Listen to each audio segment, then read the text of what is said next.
कम price पे हुई तो वो इतना लुक्रेटिव प्राइस बन गया कि एकदम से बायर का बहुत ज़्यादा प्रेशर आ गया और एक बिग ग्रीन कैंडल बनी। तो ये एक स्ट्रॉन्ग बुलिश ट्रेंड को शो कर रही है। और इसी तरह इसका वाइस वर्सा है, स्ट्रॉन्ग बेरिश इनगल्फिंग। ठीक है, उसमें पहले ग्रीन होती है और उसके बाद एक बड़ी रेड कैंडल बनेगी। ये शो करती है कि अब हमारे एकदम से सेलर जो है काफ़ी हैवी हो चुके हैं। हमने अपने लास्ट लेक्चर में देखा था कि किस तरह मुख्तलिफ किस्म के जो कैंडल स्टिक्स हैं चार्ट में, ये जो कैंडल स्टिक्स होती हैं वो हमें ट्रेंड्स के बारे में क्या बताती हैं कि आगे अब मार्केट डाउन जाएगी या ऊपर जाएगी, हमारे मुतल्लिका स्टॉक या क्रिप्टो की जो कीमत है कम होगी या ज़्यादा होगी, ट्रेंड किस तरफ को जाएगा, ट्रेंड रिवर्सल होगा या कंटिन्यू रहेगा। ये सारी चीज़ें हमने देख चुके हैं अपने पिछले कैंडलस्टिक पैटर्न्स के लेक्चर्स में। अब हम देखते हैं कि जो रियल स्टॉक्स हैं मुख्तलिफ कंपनियों में, उनमें वो जो हमने पैटर्न और ट्रेंड्स उनकी इंडिकेशन पर है वो देखते हैं कि वो कितनी मतलब एक्यूरेट है इन रियल मार्केट। तो अब हम मुख्तलिफ ये हमने यहाँ पर चार्ट ओपन किया हुआ है एप्पल कंपनी का। यहाँ पर अब मुख्तलिफ हम पैटर्न स्टिक कैंडलस्टिक्स के पैटर्न सर्च करते हैं और उनको देखते हैं कि वो आया हमारी जो प्रोडिक्शन है थी उसके मुताबिक है या नहीं। ये देखें, ये वाला जो है ये है शूटिंग स्टार। ठीक ना, तो शूटिंग स्टार में हमने देखा था कि at the end of the day जो सेलर्स हैं वो हैवी हो जाते हैं और वो एक ट्रेंड रिवर्सल हमें बताती है कि अब सेलिंग प्रेशर ज़्यादा है और प्राइस नीचे जाएगी। तो ये देखें, ये वाली शूटिंग स्टार कैंडल है। ठीक है, और इसके बाद प्राइस हमारी क्या हुई है, नीचे जा रही है। ये मैं आपको लाइन लगा बता देता हूँ कि ये जो हमारी कैंडल है ये हमारी शूटिंग स्टार कैंडल है और इसके बाद ट्रेंड ये देखें, ट्रेंड रिवर्सल हुई है, हमारा जो प्रोडक्ट है वो नीचे को गया। ठीक है,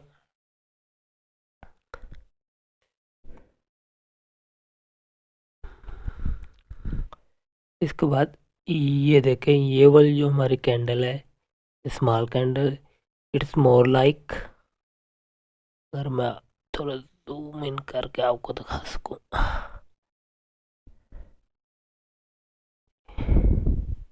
ये कैंडलस्टिक ये मोर लाइक डोजी कैंडल। और इसके बाद हमारी डोजी कैंडल के बाद नेक्स्ट कैंडल है रेड, तो इट मीन्स हमारा प्राइस अब डाउन जाएगा। तो ये इसने पैटर्न्स को फॉलो किया।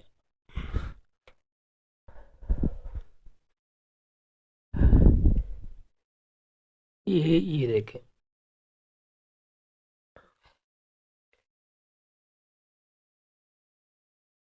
ये हमारी पहले हमारी प्राइस ऊपर जा रही थी, ये हमारी ग्रीन कैंडल है और इसके बाद जो कैंडल बनी उस इससे ऊपर से शुरू हुई, जिस प्राइस पे ग्रीन कैंडल क्लोज हुई थी उससे नहीं, उसके बल्कि ऊपर प्राइस ही शुरू हुई, लेकिन वो बहुत ज़्यादा उसमें फिर गिरावट आई, इतनी गिरावट आई कि उसने ग्रीन कैंडल को कम्प्लीटली इनगल्फ कर लिया। तो ये क्या थी, बेरिश इनगल्फिंग, इसका मतलब था कि स्ट्रांगली बेरिश। तो ये देखिए, ये हमारी प्राइस स्ट्रांगली बेरिश और ये नीचे को हमारे प्राइस गई हमारे प्रोडिक्शन के मुताबिक।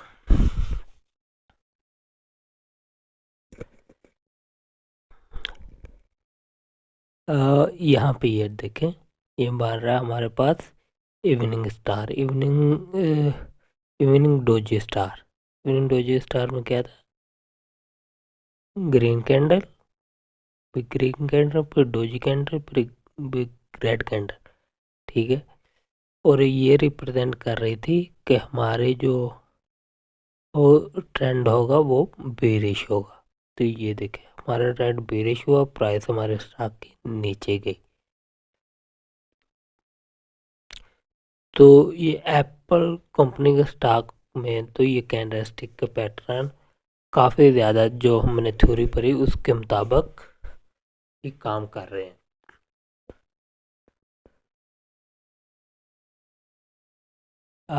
लेकिन ये देख, ये हमारे पास बन रही है हैमर, मगर इसको थोड़ा सा और जूम इन कर लें। ये हमारे पास बन रही है hammer, hammer candle. Hammer candle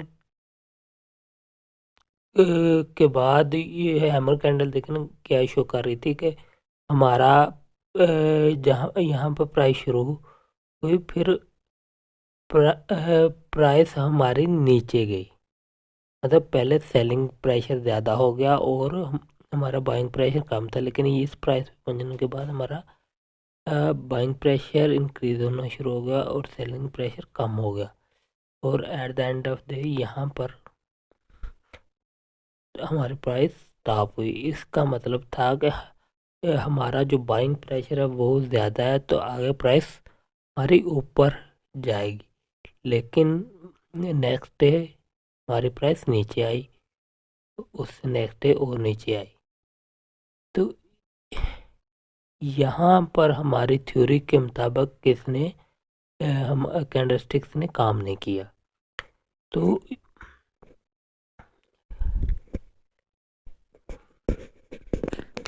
लेकिन इससे आगे देखिए ये डोजी कैंडल, उसके बाद ग्रीन कैंडल। डोजी कैंडल के बाद ग्रीन कैंडल हो तो बुलिश ट्रेंड होता है, हमारी प्राइस ऊपर जाएगी। तो ये प्राइस हमारी ऊपर गई है, ठीक है। तो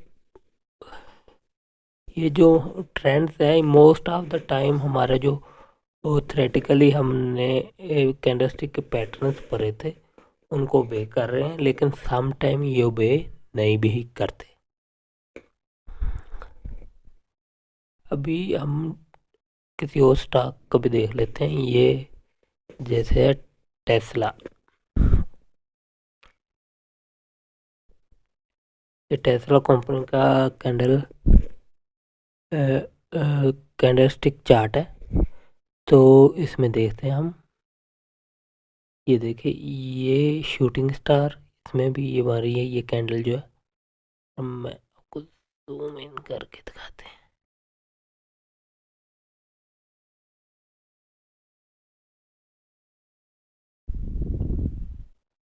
ये देखिए ये क्लियरली शूटिंग स्टार कैंडल है, ठीक है ना। हमारा ट्रेंड ऊपर को जा रहा था, यहाँ पे शूटिंग स्टार बनी। शूटिंग स्टार हमें ये बता रही थी कि जो बाइंग प्रेशर है वो एग्जॉस्ट हो चुका है और अब सेलिंग प्राइस डोमिनेट कर रहा है, तो हमारी प्राइस नीचे जाएगी, ट्रेंड रिवर्सल होगा। तो एग्जैक्टली यहाँ पे वैसा ही हुआ है।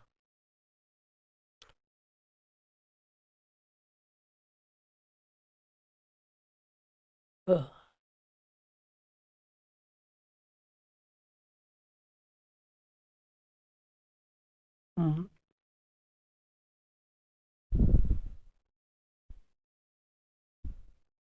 ये देखिए ये हमारी हैमर बन रही थी, ट्रेंड हमारा नीचे प्राइस आ रही थी, ठीक है ना। बॉटम पर हैमर हैमर कैंडलस्टिक बनी है और हैमर कैंडलस्टिक हमें ये बताती थी कि जो बाइंग सेलिंग प्रेशर है वो एग्जॉस्ट हो चुका है और अब बाइंग प्रेशर जो है वो डोमिनेट कर रहा है। बायर्स डोमिनेट कर रहा है, इसलिए ट्रेंड बुलिश होगा और प्राइस ऊपर जाएगी। तो ये प्राइस ऊपर जा रही है, ठीक है ना। तो ये भी हमारी थ्योरी को फॉलो कर रही है, ओबे कर रही है। पिछले चार्ट में हम एप्पल के चार्ट में देखा था कि ये उसमें ये जो हैमर कैंडलस्टिक थी उसने हमारी थ्योरी को ओबे नहीं किया था। तो ये होता है कि ये 100% टाइम पर ये पैटर्न वर्क नहीं करते, लेकिन मोस्ट ऑफ द टाइम ये पैटर्न वर्क करते हैं